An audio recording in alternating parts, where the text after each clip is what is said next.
Oke, bismillahirrahmanirrahim. Assalamualaikum warahmatullahi wabarakatuh. Selamat liburan buat semuanya. Semoga liburan semesternya bahagia. Kita mengutamakan hal yang bermanfaat buat kita, bukan sesuatu hal yang cuma kita pengen atau ngikutin nafsu kita doang gitu ya. Ini habis nyimak kajian jadi agak ceramah sedikit gitu. Nama gue Azra, udah lama banget nggak sharing-sharing paper lagi. Kebetulan nih gue sekarang masih semester 7, jadi em, kemungkinan banyak sih case-case yang gue akan bedah, meskipun gue juga belum jadi praktisi atau profesional, ataupun intern itu juga belum samsek. Tapi gue usahain untuk nge-give back. Apa sih, kalau misalnya nge-give back ya? Kayaknya sih bukan nge-give back sih, tapi lebih kayak sharing-sharing biasa aja gitu supaya ide-ide gue ini nggak numpuk. Toh kalau kalian mau copy paste silahkan, jujur gue bodo amat. Yang penting ya udah lo gunain aja tergantung niat lo kayak gitu. Nah, di lomba kali ini kemarin gue single fighter karena gue susah nyari tim di tanggal-tanggal ini tuh lagi UTS di UGM, dan akhirnya gue ngerjain sendiri. Nah, karena pas Allah juga gue tuh dapat peringkat 14 dari 98. Nah, em, gue nggak tahu rapotnya sih kayak gimana bentukannya, tapi itu ranking gue. Jujur menguras pikiran banget. Ini tuh gue cuman kerjain 2 hari. Mantap. Nah, oke. Jadi gue sebelum mulai mungkin gue akan close beberapa akses supaya tidak berisik. Nah, guys. Oke, gue akan close WA gue. Dan ini adalah yang di-share-nya. Jadi, Migaga tuh sebenarnya ada beberapa challenge gitu. Intinya, pengen kita sebagai konsultan pemasaran itu mengkayakan si Migaga gitu ya istilahnya.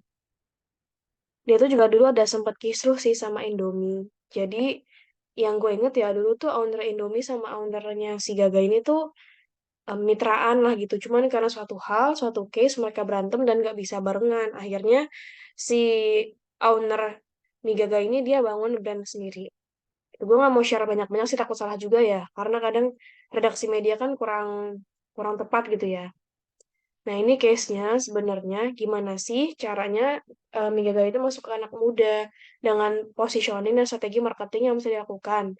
Sehingga angka penjualan konsumsi Migaga dapat meningkat dalam era transisi dari pandemi menjadi endemi.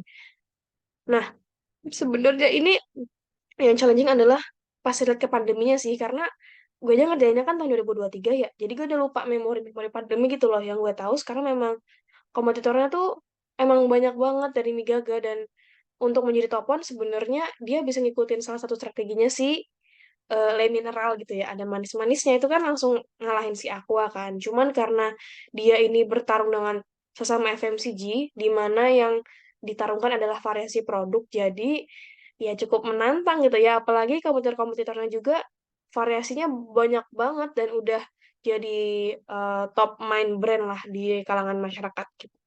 Yoga sendiri juga sebenarnya kurang friendly ya ke gue karena gue nggak suka pedas guys, nanti sakit perut. Nah, ini pemasarannya ada banyak ya dari varian rasa yang unik. Ini tentunya mengeluarkan banyak cost karena R&D-nya lama banget.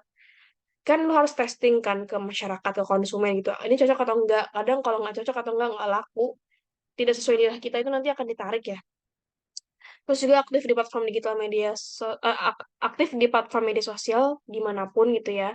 Sampai banyak kontes-kontes seru banget. Bahkan udah ada KOL-nya yaitu mas-mas yang suka mukbang terus mendistribusikan ya distribusinya.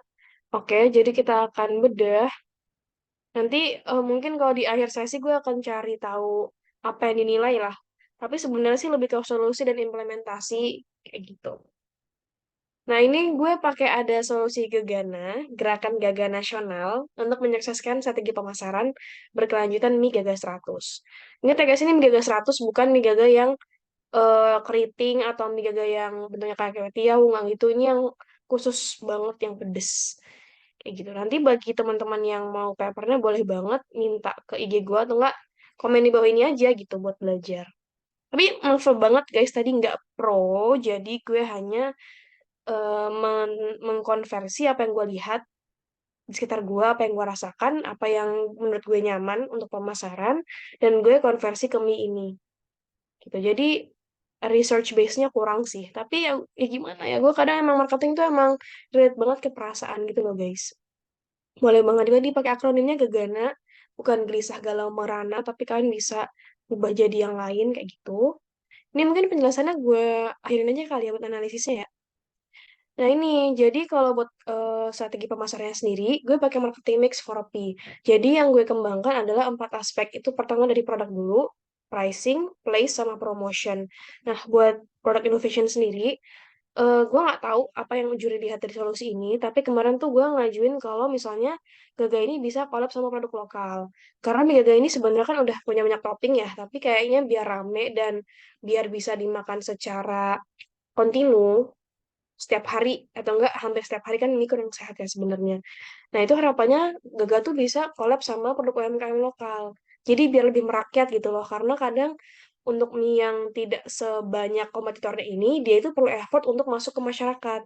Jadi ya gue mikirnya, gimana kalau collab sama produk lokal, misalnya nih dari Jawa Barat gitu kan, ada kentang Mustafa, ada yang lain, ataupun dia collab itu dalam bentuk hampers. Kan lucu ya kalau misalnya ada bentukan hampers nih kayak ya kalau lihat orang habis sempro atau kelulusan kan dia kadang dikalungin kopi atau dikalungin permen gitu kan.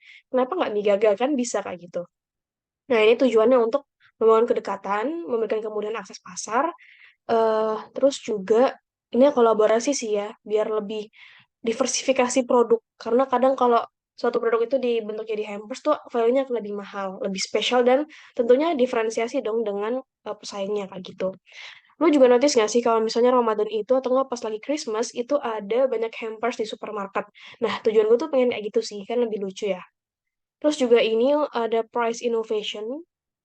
I don't know why gue kepikiran ini, cuman gue mikirnya adalah gimana caranya iklan yang gue buat ini bukan hanya sebagai brand awareness aja, tapi sales conversion. Jadi orang itu sebelum dia beli, otomatis dia harus merasakan.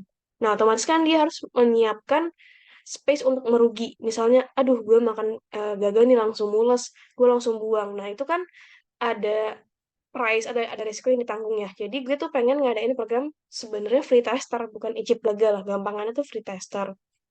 Jadi intinya ini yang gue jelasin dulu ya. Gue juga lupa ini solusinya gimana kemarin bentukannya. Icip gagal untuk organisasi sosial memberikan pengalaman tersendiri bagi target pasar yang belum familiar dengan produk gagal. Terus nanti orang-orang, ya harapannya sih dengan free tadi tuh orang-orang jadinya rame kayak gitu kan. Terus nanti di tengah keramaian itu kita masuk ke festival daerah setempat. Selama ke free tester kan otomatis Mbak mau coba deh bawa-bawa ke rumah beberapa. Nanti kita kasih sounding kalau ini tuh akan didonasikan buat orang yang lebih membutuhkan kayak gitu. Nah ini place innovation. Jadi sebenarnya ini kayak konsep Armindo ya, Bun. Tapi gue mau bentukannya itu angkringan atau gerobak keliling gitu ya. Ini maaf banget tuh kemarin pakai gerobaknya Jago Kopi. Jago Kopi itu brand kopi keliling di Jakarta ya. Itu masih famous banget karena UVP-nya emang unik banget. Dia satu-satunya orang yang bisnis yang cycling untuk jualan kopi gitu. Akhirnya gue copy paste idenya. Gimana kalau gagal ini kita collab sama UMKM supaya bisa mendongkrak masyarakat ya gitu biar perusahaannya tuh jalan manfaatnya nggak cuma distribusi produk tapi kita juga bantu orang-orang yang lagi dagang makanan kayak gitu itu sih ya ada nanti ada mungkin rekapan gerobakannya rekapan warung-warungnya cuman I don't know how to control that intinya adalah tadi yang gue bilang adalah sales conversion dan masuk ke masyarakat kayak gitu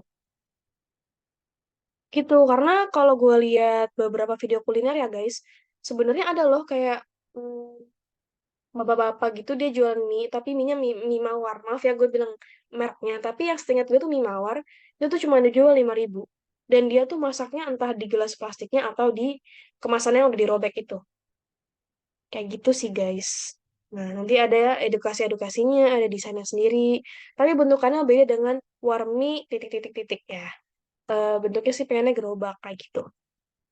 Nah, ini lanjut ke promotion, yaitu ini lebih ke marketingnya. Sebenarnya sih lebih ke kreasi resep anak kos gagal dan challenge gagal eating content.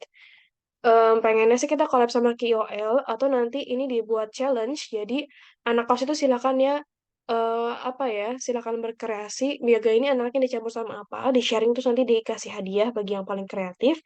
Terus juga pengennya sih masuk ke kantor-kantor. Ini sebenarnya sebelah kanan ini adalah kayaknya tuh gue pakai poster marketing community.id Terus ini tuh poster tentang Taro kalau nggak salah. Karena Taro itu kan lagi punya produk baru. Biar dia ekspansi ke masyarakat, dia nggak cuma peduli anak kecil loh guys, tapi dia sampai nembak orang-orang karyawan untuk mencoba produk Taro barunya itu. Taro tuh snack yang buat bocil itu loh guys, yang kayak jaring-jaring, if you forget that. Kayak gitu. Terus ini ada kemitraan Gaga Goes to. Ya, sebentar guys. Oke, kita lanjut ya. Jadi tadi nyampainya udah selesai sebenarnya simpel kan idenya karena gue nggak tahu harus kayak gimana lagi. Ini KPI kayak target capaiannya. Sebenarnya gue pernah dapat kritik dari juri yang pas itu gue sempat ngebantu satu company konsultan IT. Dia itu ngasih fitur berupa link shortener jadi seperti Bit.ly sama Milkshake kalau kalian pernah notice. Jadi kalau misalnya untuk KPI sendiri itu sebenarnya adalah tindak lanjut si strategi bisnis yang udah kamu lakuin berbentuk rapot, bukan seperti target capaian ini. Kalau yang gue amati kan sebagai bukan praktisi, sebagai cuman konsultan penasehat doang, ataupun tukang kritik gitu ya. KPI itu kayak lo lagi ngebuat 5 years planning gitu loh. Jadi mungkin ini yang gue amati gitu, dan ini mungkin bisa jadi salah. Jadi ini kayak target-targetnya aja buat budgeting juga. Dan teman-teman ini sih mungkin gue ada insight tambahan juga, kalau misalnya memang kalian itu mengajukan banyak sekali strategi, itu juga dipikirkan guys, kalau misalnya nanti kalian strateginya itu udah ada yang jadi penyambung ke UMKM, misalnya kayak yang gue tadi ajuin, itu otomatis harus nambahin SDM. Jadi kalian nggak semata-mata bisa mikirin strateginya ini menurut gue bagus banyak banget gitu kan, tapi dia juga harus mikirin gaji karyawan ataupun hire karyawan baru. Itu sih gue pernah dimarahin soal itu. Bukan dimarahin sih, lebih kayak dikritik aja kayak gitu. Nah, terus ini juga buat risiko mitigasinya. Jadi tujuannya risiko mitigasi ini sebenarnya juga lebih baik sih SWOT ya. Jadi solusi kalian tuh ada SWOT-nya. Cuman kalau gue nih biasanya mau risiko mitigasi, jadi lo tuh sebelum mengajuin sesuatu tuh harus mikirin plus minusnya dan gimana cara menghadapi si minusnya tadi. Ini timeline perencanaan, dan lo juga harus mikir ya gimana caranya nggak timpang tindih. Terus emang beneran tuh solusi lo bisa nggak dijalin dalam waktu setahun kayak gitu.